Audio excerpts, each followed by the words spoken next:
L'attività dell'Unione Europea non è sicuramente tra gli argomenti privilegiati dalla stampa dei singoli Paesi membri, questo anche perché la popolazione non è ancora particolarmente sensibile a tematiche europeiste, o forse, per meglio dire, per ragioni che sono difficili da comprendere non le più se si considera la grande affluenza alle prime elezioni europee, alle prime elezioni del Parlamento europeo democraticamente eletto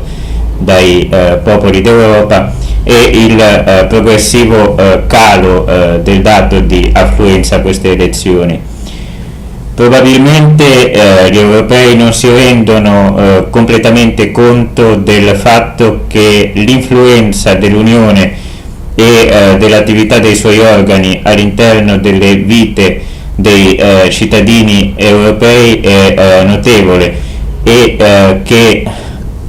il fatto di essere cittadini europei conferisce anche dei diritti, conferisce anche uno status particolare di cui sicuramente molti di noi, per non dire tutti noi, ciascuno di noi beneficia quotidianamente.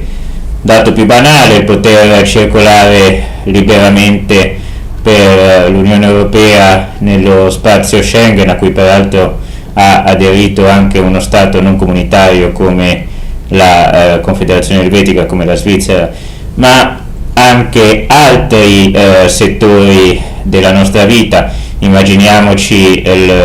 gli acquisti in internet che non stanno decollando, come la Commissione Europea ha di recente fatto notare. In questo quadro ogni iniziativa, a mio avviso, che vada verso una valorizzazione dell'attività dell'Unione Europea è sicuramente importante, ed è per questo che ho deciso di aprire il blog Sguardo Europeo. Selezionare le notizie provenienti da Bruxelles e dalle altre sedi dell'Unione Europea non è un compito facile. Cerco di farlo nel migliore dei modi, cercando anche di toccare quegli argomenti che più da vicino riguardano le vite di ciascuno di noi, in particolare in Italia, ma più in generale nei 27 Paesi membri che da luglio prossimo diventeranno 28 con l'ingresso della Croazia, come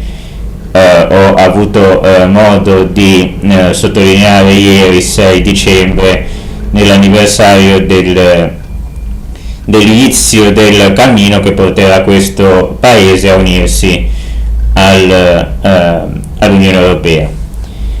Spero che questo sito possa essere di gradimento dei visitatori, e spero di avere un riscontro dei visitatori che permetta anche di seguire le loro indicazioni, i loro interessi, le loro curiosità.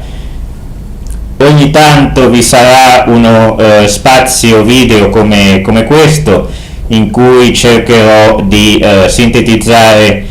le notizie più importanti che sono state date da Sguardo Europeo nei giorni precedenti.